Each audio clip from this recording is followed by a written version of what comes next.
Foundation के notes बना लिए, फाउंडेशन कर लिया, लेकिन मेंस के आंसर नहीं लिखे जाते। खास तौर पर अगर मैं बात करूं, मेंस के नोट्स बनाना नहीं आता, तो आपकी जो माइक्रो लिस्टिंग होगी, यानी किसी एक टॉपिक का जो डेंस लाइन जो लिखी है यूपीएससी ने सिलेबस में, उसके बियॉन्ड आप जाएंगे और उसमें टॉपिक्स ऐड करेंगे। एआई बड़ा फेमस हो गया है, ठीक है, हर किसी के पास एआई है, आप यूज कर सकते हैं उसको, ठीक है। हर किसी के पास रेफरेंस बुक्स होते हैं, आपके फाउंडेशन के जो नोट्स हैं वो होते हैं। फाउंडेशन के नोट्स बना लिए, फाउंडेशन कर लिया, लेकिन मेंस के आंसर नहीं लिखे जाते। कुछ आंसर तो बन जाते हैं, लेकिन कुछ आंसर्स में बहुत दिक्कत आती है। फाउंडेशन बहुत पहले किया था, अब अटेम्प्ट लिखना है, बीच में स्किप कर दिया, फाउंडेशन के नोट्स पुराने हो गए हैं, उन्हें कैसे अपडेट करें। मेंस लिखा, मेंस में मार्क्स नहीं आए, मेंस फेल हो गए, एक अपॉर्चुनिटी मिली थी, बट अब क्या करें, कैसे नए नोट्स बनाएं ताकि अच्छे मार्क्स आ सकें। आपका सेल्फ स्टडी चल रहा है, आपको नोट्स स्टिल बनाना नहीं आते हैं।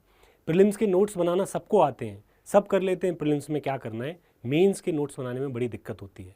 मेंस थोड़ा सा कॉम्प्लेक्स लगता है, उसमें इंटरलिंकिंग में प्रॉब्लम आती है, सिलेबस को डिकोड करने में प्रॉब्लम आती है, किस डायरेक्शन में अपने नोट्स को लेके जाया जाए, इसमें प्रॉब्लम आती है। I am here to tell you how to make these mains notes. Hello students, I am Anil Tiwari. I have been guiding students specifically for note making since a long time. I have guided many students to score better marks, including recent rank 78, who has improved his marks from 380, 390 average to 400 plus, 430, 440. And he secured a really good rank, also credited with his optional, but otherwise GS he worked really hard. What he did, or what these toppers or what the people who appear for interview do differently in their mains note making so that they ensure success. आज हम इसके बारे में बात करेंगे। बड़ा ही interesting topic है, बड़ी ही इंपॉर्टेंट वीडियो है और आप इसको पूरा देखिएगा, आपको समझ में आएगा कि नोट मेकिंग कैसे की जाती है। Alright, first thing first, I also suffered with this problem. I floundered one of my mains attempt. मैं मेंस पास नहीं कर पाया क्योंकि मेरे पास नोट्स नहीं थे। ये बहुत बाद में रियलाइज़ हुआ कि नोट्स बनाओ, अच्छे से बनाओगे तो आपके अच्छे मार्क्स आएंगे। डायरेक्ट कोरिलेशन है इन दोनों में, UPSC mains as far as it is concerned. Alright, so as you say it, one chance, one opportunity, and you should never let it go. You should always grab it and use it to the complete. So we will start from here, and I'll give you a thing which I call line and length of notes. Usually जो notes हमारे होते हैं, जो हमने problem statement में देखा, वो लेंदी होते हैं, वो डायरेक्टेड नहीं होते, उनका इस्तेमाल हम आंसर राइटिंग में नहीं कर पाते. तो हमें कौन सी लाइन लेंथ पर अपने नोट्स बनाने चाहिए. क्रिकेट की एनालॉजी का अगर इस्तेमाल करें तो हम देखते हैं कि बॉल अगर सही लाइन और लेंथ पर डाली जाए, स्पीड इतनी मैटर नहीं करती, आप विकेट्स ले सकते हैं. यूपीएससी में टारगेट क्या है, लाइन होनी चाहिए आपकी यूपीएससी की लाइन ऑफ क्वेश्चनिंग. यूपीएससी किस तरीके से क्वेश्चन पूछता है, उस लाइन पर आपको खेलना है. कौन सी लेंथ पर आपको डालनी चाहिए, यूपीएससी की 150 और 250 वर्ड्स की, 150 और 250 वर्ड्स की जो लेंथ है, उस पर आपको बेसिकली बॉल डालना है या आपको नोट्स बनाने हैं. विकेट्स कितने लेने, हमें 7 विकेट्स लेने. 7 विकेट्स का मतलब क्या है, 7 पेपर होते हैं जिनके मार्क्स आपके यूपीएससी की मेरिट लिस्ट में काउंट होते हैं, including interview also. Alright, so this is our target and goal. I will give you a compass note making algorithm. Why I call it algorithm. मैं इसे एल्गोरिदम क्यों बोल रहा हूँ, अगर आप सबको पता हो, एल्गोरिदम का मतलब होता है कि मुझे आप स्टेप बाय स्टेप तरीका बताइए जिससे मैं एक कॉम्प्लेक्स प्रॉब्लम को हर बार एक्यूरेसी और एफिशिएंसी के साथ सॉल्व कर सकूं. इसको बोलते हैं एल्गोरिदम. इसको समझते हैं हम कि ये नोट मेकिंग की जो एल्गोरिदम है कंपास, ये कैसे काम करती है, क्या इसके कंपोनेंट्स हैं, हम एग्जांपल्स के थ्रू समझेंगे. हम एक टॉपिक उठाएंगे जिसको लोग सोसाइटी कहते हैं, इंडियन सोसाइटी कहते हैं, और उस टॉपिक से हम समझेंगे कि ये कैसे किया जाता है. सबसे पहले आपको करना है, ये स्टेप बाय स्टेप प्रोसेस है. आप एक टॉपिक पिक कीजिए, आप सबसे पहले सिलेबस माइक्रो लिस्टिंग कीजिए. माइक्रो लिस्टिंग बड़ा ही फेमस वर्ड है, हर कोई इस्तेमाल करता है, लेकिन ये होता क्या है, करते कैसे इसको. इसके 3 कंपोनेंट होते हैं. अब माइक्रो मतलब छोटा, स्मॉल, लिस्टिंग का मतलब लिस्ट करना है. क्यों लिस्ट करना है, क्योंकि हमें प्रिडिक्ट करना है कि हमें कहाँ प्रिपेयर करना है, क्या प्रिपेयर करना है और क्या क्वेश्चन पूछा जा सकता है और कैसे पूछा जा सकता है। आप यूपीएससी का सिलेबस उठाएंगे जस्ट लाइक दिस, जिसमें लाइनें लिखी होंगी जैसे इसमें लिखा है salient features of Indian society, diversity of India, role of women, effect of globalisation on society, social empowerment, communalism and so and so forth. तो ऐसा आपको यूपीएससी के सिलेबस में देखने को मिलता है। अब मैं यहाँ एक बात आपको बोलना चाहता हूँ कि यूपीएससी इंडियन सोसाइटी के ऊपर ये बहुत डायरेक्टेड सिलेबस देती है, लेकिन इनडायरेक्ट तरीके से बहुत जगह पर इंडियन सोसाइटी या सोसाइटी के जो कॉन्सेप्ट्स हैं वो काम आने चाहिए या आपको पढ़ना चाहिए। मैं आपको एविडेंस के तरीके से दिखाता हूँ। Let me open the UPSC syllabus. So this is the syllabus of UPSC. We have taken an example, हमने एक उदाहरण लिया, एग्जाम्पल लिया इंडियन सोसाइटी के सिलेबस का। अब इस सिलेबस को आपको करना क्या है, एक मैं ट्रिक बताता हूँ आपको, बड़ी ही सुंदर ट्रिक है। आपको क्या करना है, सोसाइटी जो सिलेबस है या इंडियन सोसाइटी का जो टॉपिक है उसकी जो चमक है, उसकी जो प्रेजेंस है, आपको सब जगह देखनी है। कैसे देखेंगे आप देखिए यहाँ इंडियन कल्चर लिखा हुआ है। अब इंडियन कल्चर का पार्ट जो है, इंडियन कल्चर जो है उसमें आप इंडियन सोसाइटी के एस्पेक्ट्स रखना है, आपको बिल्कुल रखना है। जैसे कि आर्ट फॉर्म्स हैं, कोई अगर पेंटिंग है, उस पेंटिंग से क्या सीखने को देखने को मिलता है वो आप इंडियन सोसाइटी का एक पॉइंट जरूर लिखेंगे। जैसे अगर मुगल पीरियड में बात की जाए तो इंडियन सोसाइटी कैसे रिप्रेजेंटेड है वहाँ पे। ऐसे ही आप अदर पार्ट्स ऑफ सिलेबस में जाइए, मॉडर्न हिस्ट्री है, फ्रीडम स्ट्रगल है, और आप देखिए पोस्ट इंडिपेंडेंस है, उस सब में सोसाइटी का रेलेवेंस आपको भरा पूरा देखने को मिलेगा। देन आपको ऑब्वियसली डायरेक्टली यूपीएससी ने सिलेबस दिया हुआ है, ये तो है ही। फिर आप जब दूसरे और पेपर में जाएंगे तो आप अगर संविधान की बात करते हैं, इंडियन कॉन्स्टिट्यूशन की बात करते हैं, तो उसमें सोसाइटी का पूरा रोल आता है। फंडामेंटल राइट्स हो, अमेंडमेंट्स हो, एवोल्यूशन हो, सब सोसाइटल चीज़ों को ध्यान में रख के ही डेवलप किया गया है। तो आप उसका भी इस्तेमाल आपकी इंडियन सोसाइटी के नोट मेकिंग में करेंगे। आप आर्टिकल्स को लेके आएंगे, आप अनटचेबिलिटी के आर्टिकल को लेके आएंगे, आप राइट टू लाइफ को लेके आएंगे, आप विशाखा गाइडलाइंस को लेके आएंगे। वो सारी चीज़ें आपकी इंडियन सोसाइटी में आनी है। तो ये पूरा जो ट्रिक है वो ये है कि एक टॉपिक मैंने उठाया, पूरा मैंने सिलेबस देखा और मुझे इमेजिन और रियलाइजेशन करना है कि सारे जो टॉपिक्स हैं अदरवाइज उनका इंटरलिंकिंग इससे होना जरूरी है। तो आपको शुरुआत में ही एक आइडिया लग जाएगा। जीएस पेपर 3 में अगर आप देखें, ये सारी बातें बड़ी ही इंपॉर्टेंट हो जाती हैं। जीएस 4 में भी इंपॉर्टेंट है कि आप बड़ा ध्यान रखें माइक्रो लिस्टिंग करते टाइम कि आपको डिफरेंट एस्पेक्ट फ्रॉम सिलेबस को इनकॉर्पोरेट करना है। अब सेकंड चीज़ चलते हैं माइक्रो लिस्टिंग की, वो क्या थी। देखिए जो सेकंड चीज़ है वो है पीवाईक्यूज़। अब पीवाईक्यूज़ का क्या रोल है, पीवाईक्यूज़ का रोल ये है कि आपको और एक्स्ट्रा सिलेबस मिलता है। ऐसा नहीं कहना चाहिए, हो सकता है आप डर जाएं। एक्स्ट्रा सिलेबस की जगह अगर मैं कहूँ कि आपको एक्स्ट्रा डायमेंशंस मिलती हैं प्रिपेयर करने के लिए, आपको वो बातें और मिलती हैं जो हो सकता है आप डायरेक्टली सिलेबस से इंटरप्रेट ना कर पाएँ। तो इसको बड़ा ही हैंडी रखिए और इससे आपको समझ में आएगा कि मुझे कैसे आगे जाना है। जैसे मैं एग्जांपल देता हूँ, एक छोटा सा टॉपिक है कास्ट सिस्टम। कास्ट सिस्टम पर हम जो सिलेबस में लिखा है वो सिंपल इतना लिखा हुआ है, salient features of Indian society, इतना ही लिखा है। अब इसमें कास्ट सिस्टम हमने इंटरप्रेट किया क्योंकि सोसाइटी कास्ट सिस्टम के बिना पर चलती है। यूपीएससी ने क्वेश्चन क्या क्या पूछ रखे हैं, कुछ इस तरीके की डायमेंशन पूछ रखी हैं कि क्या कास्ट सिस्टम से इंडियन सोसाइटी को समझा जा सकता है, can we understand Indian society based on caste system. दूसरा क्वेश्चन आ रखा है, दूसरा डायमेंशन आ रखा है, is caste system a dynamic feature of Indian society. Otherwise उसने और पूछ रखा है, is caste system a static part of Indian society. फिर उसने गवर्नमेंट के एफर्ट्स पूछ रखे हैं कास्ट सिस्टम को हटाने के लिए। कास्ट सिस्टम को अनाइलेशन, जो डॉक्टर BR अम्बेडकर का आइडिया है, उस पर भी क्वेश्चन पूछ रखे हैं। कास्ट आइडेंटिटी पे क्वेश्चन पूछ रखे हैं, दलित आइडेंटिटी पे क्वेश्चन पूछ रखे हैं। तो और जब भी वो नया साल आता है वो क्वेश्चन कहीं ना कहीं वहीं से बनते हैं। तो आपको यूपीएससी सिलेबस उठाना है, पूरे सिलेबस में एक अंडरस्टैंडिंग डेवलप करनी है कैसे कैसे इंडियन सोसाइटी में बाकी सारे पेपर्स का एक रेलेवेंस आएगा और आपके पीवाईक्यूज़ का एडिशन होगा उसमें। इसके अलावा आपका एक और काम है, वो काम है करंट अफेयर्स का। करंट अफेयर्स का कैसा काम है, करंट अफेयर्स में बहुत सारी न्यूज़ ऐसी होती हैं जो चलती रहती हैं, उन न्यूज़ के बेसिस पर आपको सोसाइटी के अंदर ऐड करना है। जैसे recently I read 2 surveys, 2 survey newspaper में थे। क्या सर्वे थे वो, एक सर्वे था use of abusive language in Indian cities. भारतीय शहरों में जो अभद्र भाषा है, जो गालियां हैं, उनका इस्तेमाल कितना और कैसे किया जाता है। बड़ा ही सुंदर सर्वे है, ठीक है। यूपीएससी ने क्वेश्चन पूछ रखा है पेंडेमिक के दौरान, पेंडेमिक के जो मेंस थे उनमें क्वेश्चन आया था कि चाइल्ड रियरिंग पे, बच्चों के विकास में कैसे मोबाइल एक बाधा है। How mobile phones, use of mobile phones are affecting the socialization और let's say the growth of the children. तो वहाँ करंट अफेयर्स बड़े ही रेलिवेंट हो जाते हैं। देन स्टैंडर्ड बुक्स, आपको क्या करना है, जो स्टैंडर्ड बुक्स हैं उन स्टैंडर्ड बुक से ये रेफरेंस लेना है कि उनमें और क्या डायमेंशन ऑलरेडी मेंशन्ड है।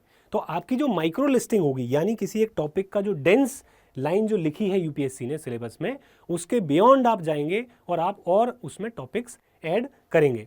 ये फर्स्ट थिंग आपको करना है। दूसरी चीज़, एक बार पीवाईक्यूज पर मैं और डिटेल में बात करना चाहता हूँ कि पीवाईक्यूज सिर्फ इतने तक ही आपको हेल्प नहीं करेंगे कि आपको एक्स्ट्रा डायमेंशन ऐड करने में मदद करेंगे। आपको एक चीज़ और पीवाईक्यूज में देखनी है कि कैसे सोसाइटी जो है वो सारे क्वेश्चंस में रोल प्ले करती है, स्पेशली जीएस 1 में, जीएस 2 में भी, जीएस 3 में भी और जीएस 4 में भी, लेकिन स्पेशली जीएस 1 में। मैंने कुछ एग्जाम्पल्स लिए हैं 2024 के पेपर से। ये बड़े ही डायरेक्ट क्वेश्चन हैं। अगर आप 2024 का पेपर उठा के देखेंगे तो ये बड़े ही डायरेक्ट क्वेश्चन आए हैं। जैसे ये 6 क्वेश्चन हैं। एक आपका क्वेश्चन जेंडर इक्वालिटी, बड़ा ही थियोरेटिकल क्वेश्चन है कि ये डेफिनेशन बताओ इनकी और इसको समझाओ। फिर क्वेश्चन हैं आपकी इंटरकास्ट मैरिज के ऊपर, फिर क्वेश्चन है रीजनल डिस्पैरिटी के ऊपर, फिर क्वेश्चन है आपको उन्होंने पूछा है सोशल जस्टिस पे, फिर माइग्रेशन पर, और फिर आपका आ रहा है क्वेश्चन कोरिलेशन बिठाना है आपको कल्चरल डाइवर्सिटी और मार्जिनलाइजेशन के बीच में, सोशियो इकोनॉमिक डिस्पैरिटीज़ के बीच में। तो ये तो डायरेक्ट क्वेश्चन हो गए। अब आप ध्यान से देखिएगा कि आपको इनडायरेक्ट क्वेश्चंस भी मिलेंगे। जैसे कि ये 3 क्वेश्चन मैंने जीएस पेपर 1 से ही एग्जाम्पल के तौर पर लिए हैं। वो कह रहा है अंडरलाइन कीजिए changes in the field of society and economy with Rig वैदिक टू लेटर वैदिक।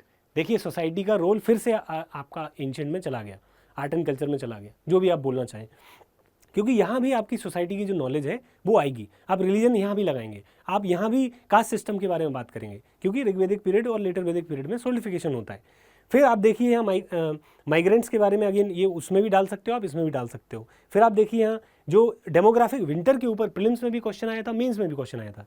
ये भी कहीं ना कहीं कनेक्टेड है आपकी सोसाइटी से, क्योंकि सोसाइटल, ये कह लो वुमेन का जो रोल है वो यहाँ बड़ा इंपॉर्टेंट हो जाता है डेमोग्राफिक विंटर के तौर पर। डेमोग्राफिक विंटर होती है कि पॉपुलेशन ग्रोथ जो है रुक गई है, पॉपुलेशन ग्रोथ स्टैग्नेंट हो गई है, तो उससे क्या होगा, ओल्ड पॉपुलेशन हो जाएगी। वो सोसाइटी का ही डिसीजन होता है।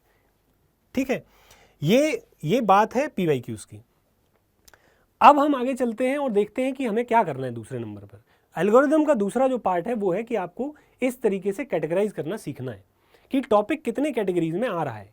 क्या टॉपिक बड़ा ही स्टैटिक है, जैसे कि ज्योग्राफी लार्जली स्टैटिक होता है? क्या बड़ा ही डायनेमिक है, जैसे कि इंटरनेशनल रिलेशंस है? सोसाइटी भी बड़ी ही डायनेमिक है। लार्जली जो यूपीएससी का पेपर होता है वो काइंड ऑफ डायनेमिक होता है और काइंड ऑफ स्टैटिक भी होता है। It's like Schrodinger's cat. Schrodinger cat अगर आपको पता हो, ये इलेक्ट्रॉन के जैसा है कि आप उसको, उसकी स्पीड और वो चीज़ें आप एक साथ फिगर आउट नहीं कर सकते, पोजीशन। तो वैसा ही है, डायनेमिक भी होता है, स्टैटिक भी होता है। फिर डायरेक्ट क्वेश्चन आते हैं कि इनडायरेक्ट क्वेश्चन आते हैं। क्या प्रॉब्लम सॉल्यूशन सेंट्रिक है, जैसे कि इन्वायरमेंट इकोनॉमी होती है? डायरेक्ट है क्या कॉन्स्टिट्यूशनल ऑफ?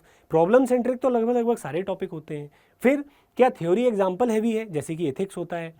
क्या मेमोरी और फैक्ट बेस्ड ज़्यादा रहता है? आर्ट एंड कल्चर है, एंशिएंट है, इसमें आपको थोड़े से फैक्ट फिगर याद रखने पड़ते हैं। प्रीलिम्स का जो नॉलेज है मैं आपको बता देता हूँ, वो सारा का सारा मेंस में काम आता है, क्योंकि हर जगह फैक्ट एंड फिगर आपको डालने पड़ते हैं। ये सेकंड स्टेप रहेगा आपका। आई होप आपको समझ में आया हो। आपको कैटेगराइज करना है और कह लीजिए आपको टॉपिक्स को इस नज़र से भी देखना है कि वो कहाँ जा रहा है। इसमें मल्टीपल भी हो सकते हैं, सिंगल भी हो सकते हैं। उसके बेसिस पर आपके नोट्स जो हैं वो रिफ्लेक्ट होंगे। थ्योरी हैवी होंगे अगर एथिक्स आ जाएगा, और एग्जाम्पल हैवी होंगे। अगर ज्योग्राफी के नोट्स बना रहे हैं, थोड़ा सा स्टैटिक हैवी होंगे, आपको सीधा सीधा कॉन्सेप्ट लिखने पड़ेंगे। तो आपके नोट्स उस तरीके से मोल्ड होते हैं, तो आप ध्यान में रखिएगा। ठीक है, आगे जो थीम आइडेंटिफिकेशन का मेरा नेक्स्ट स्टेप है, बड़ा ही इंपॉर्टेंट है। थीम आइडेंटिफिकेशन जो है वो अब तक के डिस्कशन से आपको समझ में आना चाहिए। मैं एक ट्री को यहाँ इस्तेमाल करना चाहूँगा। ट्रीज़ जो हैं बड़े ही इंपॉर्टेंट है अपनी लाइफ में। ट्रीज़ बड़े ही इंपॉर्टेंट सर्व करते हैं। यहाँ भी समझने के लिए ट्री का इस्तेमाल करते हैं। देखिए, कोई भी टॉपिक होता है, उसका एक ट्रंक होता है, उसका एक मेन स्टेम होता है। जैसे कि इंडियन सोसाइटी में अगर हमने लिया, तो जैसे इंडियन सोसाइटी है, कास्ट सिस्टम मेन ट्रंक हो गया, एक मेन टॉपिक हो गया। लेकिन उसकी फिर ब्रांचेस होंगी, उसकी फिर क्या होंगी, ब्रांचेस होगी। ब्रांचेस क्या हो सकती हैं, जो मैंने डिस्कस किया आपके साथ, जैसे कि कैरेक्टरिस्टिक्स जो हैं वो क्या है इंडियन सोसाइटी के, डायनेमिक है, क्या वो स्टैटिक है, गवर्नमेंट के क्या एफर्ट चल रहे हैं, डिस्क्रिमिनेशन है, एनाइलेशन करना है इस कास्ट सिस्टम का। ये सारी चीज़ें एक ट्री के तौर पे आप कन्वर्ट कीजिए इनको कि हाँ ठीक है, ये कोर टॉपिक है, इसके ये डायमेंशंस हैं, अब मुझे इन्हें तैयार करना है। लेकिन ध्यान रखिए कि जो आपका आंसर आएगा वो कोर की नॉलेज से ही आएगा। ठीक है, वो पूरा का पूरा टॉपिक आप एक साथ प्रिपेयर कर सकते हैं। अब यहाँ पे जो है दूसरे सिलेबस के पॉइंट ऑफ व्यू से भी आप इनमें तैयारी करेंगे, ठीक है। तो ये आपका फिर थीम आइडेंटिफिकेशन होगा। थीम आइडेंटिफिकेशन करते टाइम आप एक बात का ध्यान रखिए कि आपको हर एक थीम पर एक क्वेश्चन के सेंट्रिक आपको फ्रेमवर्क रखना है। वो मैं डिस्कस करता हूँ क्या होता है क्वेश्चन का सेंट्रिक फ्रेमवर्क। अब आपको देना है कंपास डायरेक्शन, जिसको मैं बोलता हूँ क्वेश्चन सेंट्रिक फ्रेमवर्क। ये बड़ा ही फेमस हो गया है आजकल और हमें करना भी चाहिए, बहुत अच्छा है। जितने लोग भी सक्सेस पाते हैं वो जरूर इस पर काम करते हैं, वो अग्री भी करेंगे। अगर आप देख रहे हैं वीडियो तो आप अग्री भी करेंगे। आपको क्या करना है, आपके जितने भी टॉपिक्स हैं उनमें आपको इंट्रोडक्शन के आइडियाज़ पे काम करना है। Depending on the type of the topic आपको इंट्रोडक्शन के आइडिया पे काम करना है। इंट्रोडक्शन के आइडिया जैसे कि डेफिनेशन ऑफ कास्ट, अपना एग्जाम्पल चल रहा है, आप कास्ट बेस्ड जो इंसिडेंट्स जो चल रहे हैं उनको देख सकते हैं। आप जो न्यूज़ में थे वो आप इंट्रोडक्शन के तौर पे काम कर सकते हैं। कोई डेटा या फैक्ट आपको, जो मैंने अभी सर्वे आपको बताए कि सर्वे हुए हैं, वो सर्वे आप ले सकते हो। कास्ट बेस्ड अगर सेंसस आ जाती है तो उसके एग्जांपल्स आप लेंगे। तो पहला जो आइडिया आपका होगा वो रहेगा इंट्रोडक्शन आइडिया। दूसरा किस चीज़ पे आप काम करोगे, आप जाओगे आर्गुमेंट तैयार करोगे थीम ब्रेकडाउन के ऊपर। जैसे कि आपको क्या करना है, ट्रंक टारगेट किया आपने और आपने उसमें हायरार्किकल स्ट्रक्चर कास्ट का समझाया, आपने एंडोगमी समझाई, आपने रिस्ट्रिक्शन समझाए, आपने lack of choice of profession समझाया। ये सारे आप आर्ग्यूमेंट्स तैयार करोगे। आप क्या बोलोगे कि Indian society is based out of caste based hierarchies. फिर आप बात करोगे कि there is a lack of choice of profession at least in rural areas. आप ऐसा तैयार करोगे, एक आर्गुमेंट तैयार करोगे। फिर आप इसमें फैक्ट डालोगे। फैक्ट क्या डालोगे वो मैं बात करूंगा आगे, आप फैक्ट के बारे में बात करेंगे। जैसे फैक्ट आप डालोगे कि लार्जली जो प्रोफेशंस होते हैं जो किसी कास्ट से एसोसिएटेड थे वो अभी भी उन्हीं के द्वारा किए जाते हैं। जैसे कि क्लीनिंग का जो काम होता है, अभी भी एक पर्टिकुलर कास्ट जो है उसमें डोमिनेंट है, अपर कास्ट जो है सो कॉल्ड वो काम नहीं करते उसमें। तो ये आप ऐसा फैक्ट डालेंगे। फिर आप जाएंगे उन ब्रांचेस के ऊपर, जैसे मैंने समझाया डायनेमिज्म और आप स्टैटिक नेचर, ये सारी चीज़ें आप उसमें लिखेंगे। फिर आगे आप उसके बाद आप फिर कंक्लूजन के आइडियाज़ पे काम करेंगे।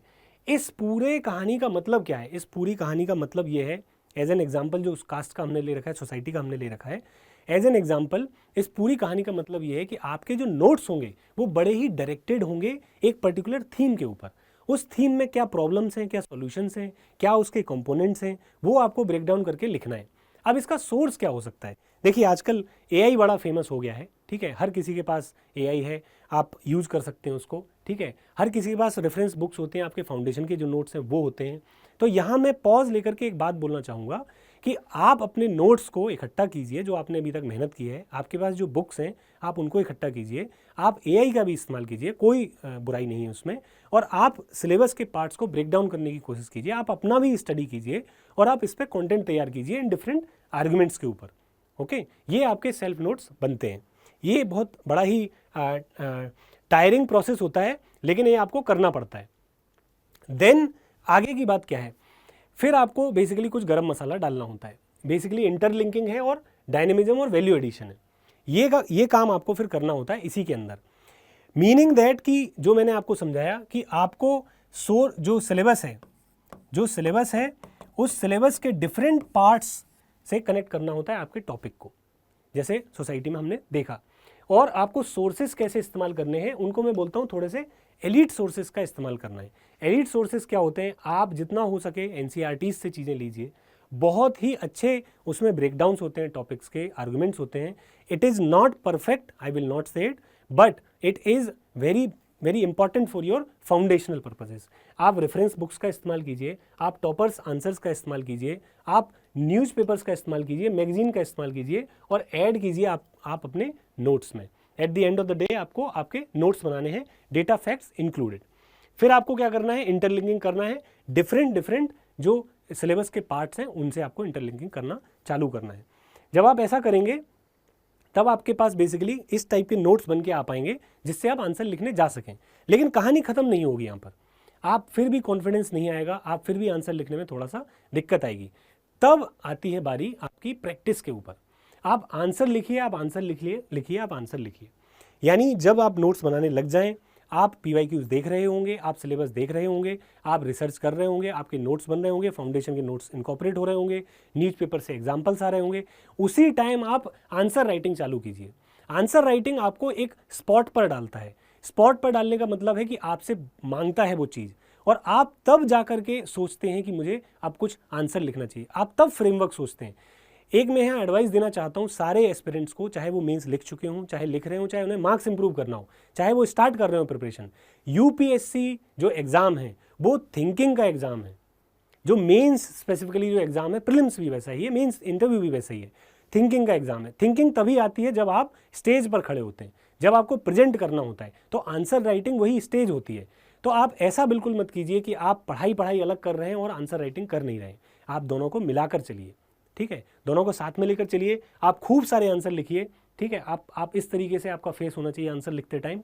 और जब ये नोट्स आपके बन जाएंगे तो ये बड़ा ही आसान हो जाएगा। जब आंसर राइटिंग आप करेंगे, आप मेमोराइज कर पाएंगे चीज़ों को, आप एक्सप्रेस कर पाएंगे चीज़ों को, क्योंकि आपके अपने नोट्स हैं।